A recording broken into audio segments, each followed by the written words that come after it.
Hey, hey.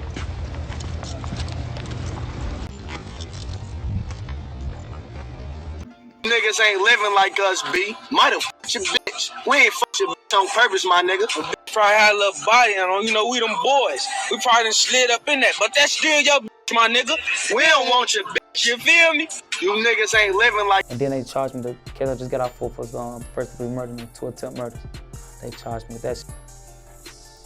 I beat that. I mean, I get you for that shit. It went all the way to trial? Yeah. Yeah, they ain't just letting you off no shit like that. Don't give a fuck nobody talking about. They ain't just gonna let you off. You gotta go to trial, or you gotta, you know, you gotta do something. Something gotta happen. Is that something we can talk about? Yeah, we talk about it.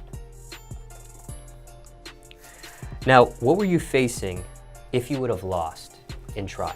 I just go. Gonna ask me 21. Probably like, no, tell me for the body. For the murder, say, they got a gun enhancement law. So the murder, say they want 20 years for the murder. Say I get found, they give me 20 years for the murder. Plus the gun enhancement law, that's 21 years. So that's 41 years, that's just for the murder. And I got 2 attempt murders. I said they give me 21 years, 85 for one attempts in out of the attempt. 21, 40, say that's 42. Plus the next other 2 times 21. I mean, that's a lot of years, you see what I'm saying? Because the murder is by itself, plus the attempt murders, then the gun enhancement law, you see? So I don't know if it go like that or 25, 20, 20, then plus the 20. Man, like 100 something. And you beat all those charges. You were acquitted. Yep, I don't play. Yeah. What age did this happen when it first started? I got charged with it when I was 19, 2014. When I was 19 years old, and they let me out when I was like, what, 23. So you were locked up for 3-4 years. On May 29, 2014, Chicago would see another victim become an addition to the growing murder statistic plaguing the community. That afternoon, reports state there was a party at 5722 South LaSalle Street, a 2-story house divided into 3 apartments, situated a couple of blocks east of Interstate 94 and 3 miles straight west of the Museum of Science and Industry, where a 19-year-old Malcolm Stuckey worked. Malcolm Stuckey was scheduled to be present at the party, but before his arrival, there was already a certain type of energy in the party that reeked of potential gang rivalry. The mother, who was throwing the birthday party for her son, told officers that she was at work and returned home around 5:15 p.m. ready to begin cooking for the party. However, once there, she observed her son with some other people on her front porch. Approaching, she noticed someone who caught her attention, a Black Disciple gang member by the name Davon Bennett, aka Chicago rapper King Von. He was accompanied by a heavy-set female, as per her descriptions. She noticed King Von looking at some persons in a certain way, which she said prompted her to approach, telling him, quote-unquote, "Don't start no mess in my house," meaning she didn't want King Von to gangbang at her house. She was aware King Von was an opposing gang member to other persons on the porch, which could be a recipe for disaster. But King Von responded in reassurance, telling her, quote-unquote, "I'm not on that." While she returned inside to cook, King Von would leave, but soon it would become apparent his decision wasn't one of peace, but one foreshadowing a tragedy upon his return. As King Von left, his associate, Michael Wade, aka Big Mike, would receive a call. According to later reports, in a police interview, Big Mike would state that the person on the call informed him that King Von needed him as muscle for backup. Big Mike stated he then spoke with King Von, who relayed to him there were other males present at the gathering, giving him hard looks and whispering amongst themselves. King Von would then tell Big Mike he wanted to go back to the party with him as backup. Wade, aka Big Mike, would inform officers that 10 minutes after the call, he was picked up by a female driving her grandfather's 2-door silver Oldsmobile Alero. Malcolm, on his way to the party, had no idea all of this was being put into play, and his life would soon be in danger. Big Mike proceeded to get into the front passenger seat with Davon, aka King Von, behind him in the back seat. They began discussing what happened at the party, and that's when Big Mike stated King Von asked him if he was quote-unquote decent, inquiring if he was armed with a handgun. Big Mike would respond with confirmation that he was armed with 15 to 16 rounds with a Glock 40 cal semi-automatic pistol. King Von would then also show him the handgun he was carrying. They would proceed en route by means of the block west of the party, next to the expressway before parking. At that point, Big Mike phoned an associate at the party inquiring into the whereabouts of the individuals they were after. According to his recollection, the person would tell him to not let them come as their target had a handgun. Undeterred, King Von would respond that it was okay because they had 2 guns. Big Mike would end the call, and both him and King Von exited the vehicle to carry out their plan. With King Von leading and Big Mike following, they made their way through a vacant lot towards LaSalle before cutting through a gangway.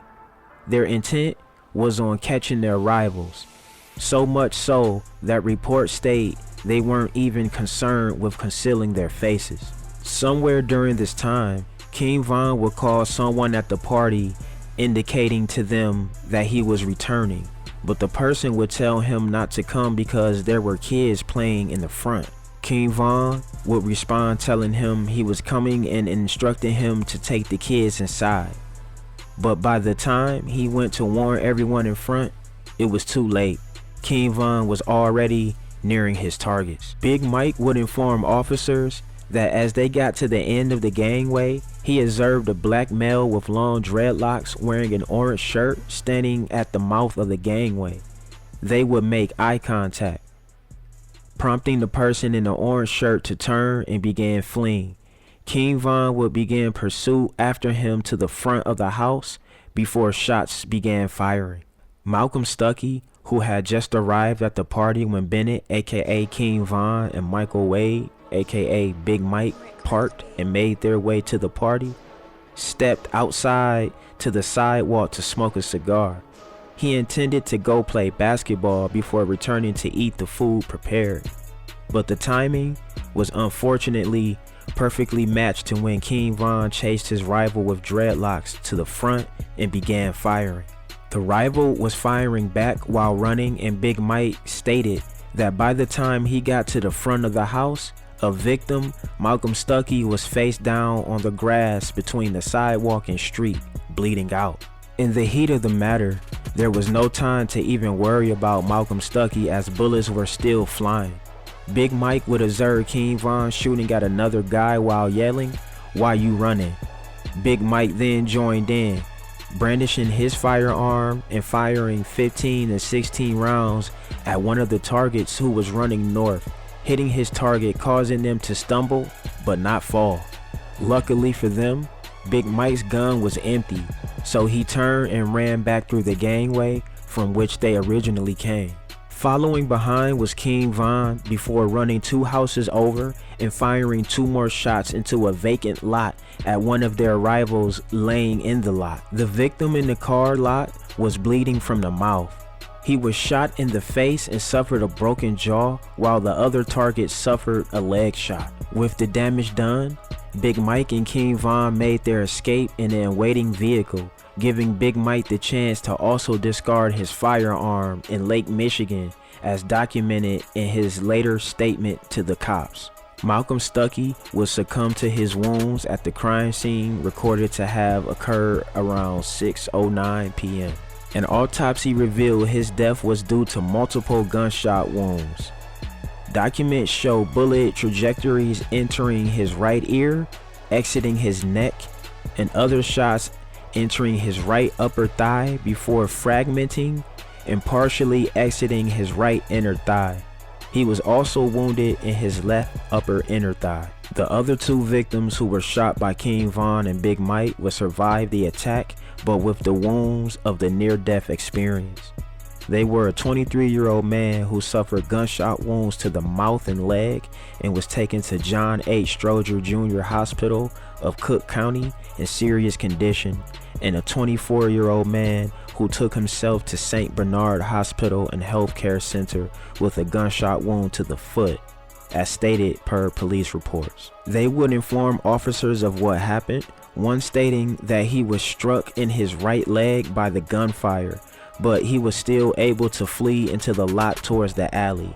But then he saw Bennett, aka King Von, at the entrance to the lot with a handgun pointing in his direction. He observed King Von fire 2 more shots, striking him in the face, but he was able to flee, where he later received treatment from medical personnel arriving at the scene.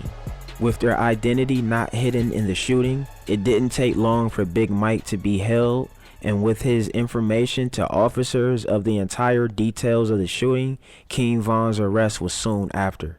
They were both facing charges of first-degree murder and 2 counts of attempted first-degree murder, and with Big Mike promising to testify against King Von, it seemed like an open and shut case and justice would be served for Malcolm Stuckey. As if enough evidence wasn't attained, the gun used to kill Stuckey would be found after a street stop of a Lamron gang member. Further investigations led to the linking the gun not only to Malcolm Stuckey's murder, but to another Chicago shooting just days later. Cops were able to trace the gun back to a Natchez, Mississippi arms dealer by the name of Jonathan Smalley, who the murder weapon was purchased from just 2 months prior to Stuckey's murder. It was one of 25 weapons that Smalley purchased at area gun stores over a 2-year period, and either delivered in person or sent through the mail to friends and relatives on Chicago's violent-torn South Side, where Smalley was born and spent his early childhood. Reports state that on Wednesday, Smalley, 29, stood in a federal courtroom in Chicago and bowed his head as a judge sentenced him to nearly 5.5 years in prison for trafficking the weapons to Chicago. It was time to face the music. Big Mike and King Von were kept behind bars as the trial proceedings were organized to be on the way. King Von would keep his fans updated, posting pictures and videos of him behind bars in good spirits.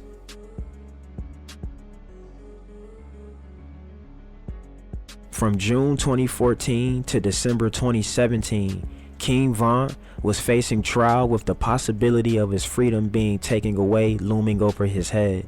But the unthinkable happened. While King Von continued to not cooperate and speak any details of the murder, his co-defendant, Big Mike, was already lined up to testify. But he would go back on a deal, causing the case to fall through and King Von being acquitted of all charges. King Von would walk free. However, there were grave repercussions for Big Mike reneging on his promise to testify. He was convicted of aggravated battery with a firearm for shooting Robinson and sentenced to 16 years, but acquitted of the murder of Stuckey and aggravated battery of Carpenter. Marquise Carpenter and Timothy Robinson were revealed in court documents as the 2 other victims who were injured in the attack. Unfortunately for Big Mike, in March 2018, he also received an additional 12 years on his sentence for backing out of his deal to testify on his co-defendant King Von, bringing his total sentence to 28 years. Some sources online have updated information alleging that Big Mike appealed his conviction and had it reduced to the discharge of a firearm. If that is true, he could be home sooner than his original sentencing. King Von, being back on the outside, made his statement via song, releasing the track Beat That Body, featuring associate THF Zoo, who also beat his murder charge. He would later also apparently speak on the situation with Big Mike and Malcolm Stuckey on a featured song, quote unquote, What's Next, by Jizzle Bucks. On the track, King Von appears to imply that Malcolm wasn't the target, but was a witness to the shooting, as he was out on a sidewalk and had to be taken out due to that fact. King Von recites the lyrics, quote unquote, a nigga told on me before, he got a longer sentence. I think they gave him 28, he'd rather talk than listen. Bitch was the only one that told they killed the other witness. So as it appears, Malcolm Stuckey was at the wrong place at the wrong time. How sad. Reports state that Malcolm Stuckey had a bright future ahead of him. He was an honor roll student with no criminal record. Sadly, his dreams for the future came to a tragic end at just 19 years old. His family would lash out at King Von becoming one of Chicago's most polarizing rappers after being free and building a career rapping about his lifestyle. Associates of Malcolm Stuckey would release a song titled Malcolm's Song, where they expressed their grief over his murder while also seeking vengeance on those responsible for his death. They would fail to directly enact their revenge, but Malcolm's associates made their feelings known when King Von lost his life to gun violence on November 6, 2020 in Atlanta.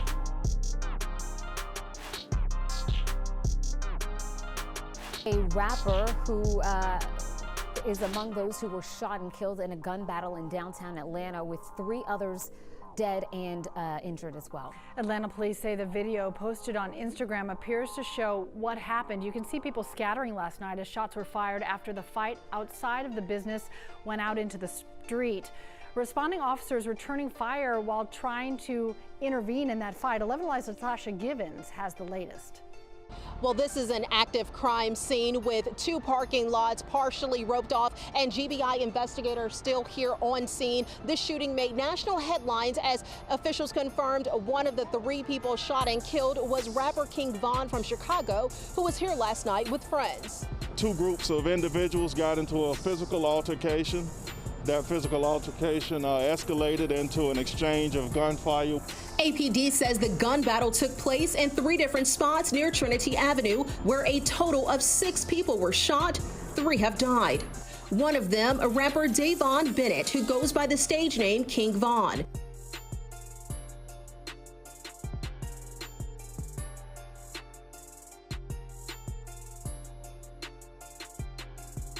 O-Block Big Mike will be released in October of 2023, and he will be the next topic for all podcasters to get interviews with. What did you say that they considered snitching? Because everybody started trying to say you was a snitch from the interrogation. They always gonna say you a snitch when you in there telling them people something that you really ain't supposed to be telling them. I already knew what was going on. Y'all trying to get him off the hook, put me on the hook. So in the interrogation room, you told them you ain't never implicated Von's name. You were just telling them that you did it. No, I did say his name. I did say he was with me. I ain't say he shot no motherfucker body. I said I did. You just, by telling him he was with you, you kind of just put him in it. Right. That's considered snitching. You feel me? That's considered snitching. And why did you even say his name? Who? They had him because old girl, or they had him because you said it? Man, they had him because of all of them. I didn't get him booked, my nigga. Don't let the people fool you. I didn't get him booked. So then in the appeal, what did you say about Von to? The appeal was basically, y'all don't know if I'm the one shot dude or if he shot dude. Which is kind of like almost snitching on him because saying you making it seem like hey, it could have been him who shot. That's what it is. Yeah. I ain't ducking it. There's a lot of members from O-Block who lost respect for Big Mike because he told on King Von, and things just weren't the same when he was released. I mean, we're sitting here with Big Mike. He's got a big role in the documentary, and he's not taking any issue with it. What do? You can't Big Mike? He from O-Block. He said he wanted like the original O-Block members. How you hating on Big Mike with a weed crumb on your lip? Damn. Who the?